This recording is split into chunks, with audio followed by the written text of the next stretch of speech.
অন্যায়ভাবে ভারত সেখানে বাঁধ নির্মাণ করেছে, যে বাঁধ নির্মাণের ফলে আমাদের কৃষক ন্যায্য পানি পাচ্ছে না। আমি পানি সম্পদ মন্ত্রী হিসাবে সবসময় বাংলাদেশের মানুষের ন্যায্য দাবি বলিষ্ঠভাবে তুলে ধরেছি। তাদেরকে বলেছি, আপনারা পরিবেশের ক্ষতি করছেন, বাংলাদেশের কৃষকদের ক্ষতি করছেন। সুতরাং অবিলম্বে প্রত্যেকটা নদীতে আমরা প্রত্যেকটা অভিন্ন নদীর পানি ভাগাভাগির জন্য আমি উদ্যোগ গ্রহণ করেছিলাম। তিস্তা নদীর পানি ভাগাভাগির জন্য আমরা একটা সিদ্ধান্ত উপনীত হয়েছিলাম।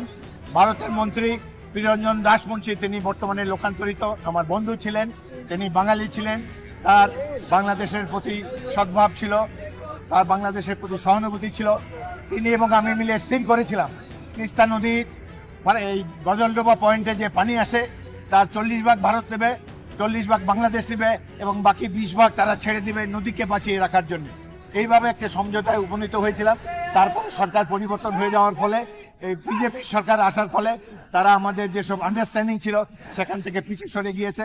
এখন প্রফেসর ইউনূস যদি এই সম্পর্কে, এটা বাংলাদেশের মানুষের প্রধান সমস্যা, পানি সম্পদের সমস্যা, এটি যদি তিনি সমাধান করতে পারেন ভালো, না হলে আমরা আশা করি জনগণের রায় নিয়ে যদি বিএনপিকে দায়িত্ব দেয় জনগণ, তাহলে আমরা প্রত্যেকটা নদীর ন্যায্য হিস্সা আমরা বাংলাদেশের জনগণের জন্য অধিকার করতে পারবো এবং এটার ব্যবস্থা আমরা করতে পারবো। এই দেশে গণতন্ত্র আবার পুনঃপ্রতিষ্ঠিত হবে, সেই পথ পরিক্রমায় আমরা রয়েছি।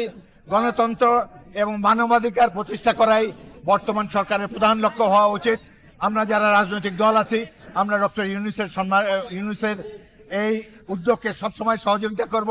প্রফেসর ইউনূস বাংলাদেশের গৌরব, বিশ্বের কৃতি সন্তান, সারা বিশ্ব তাদেরকে চেনে। সুতরাং আমরা তার উপরে আস্থা আছে। আমরা আশা করি অতি অল্প সময়ের মধ্যেই তিনি দেশের নির্বাচনে পরিবেশ ফিরিয়ে আনবেন।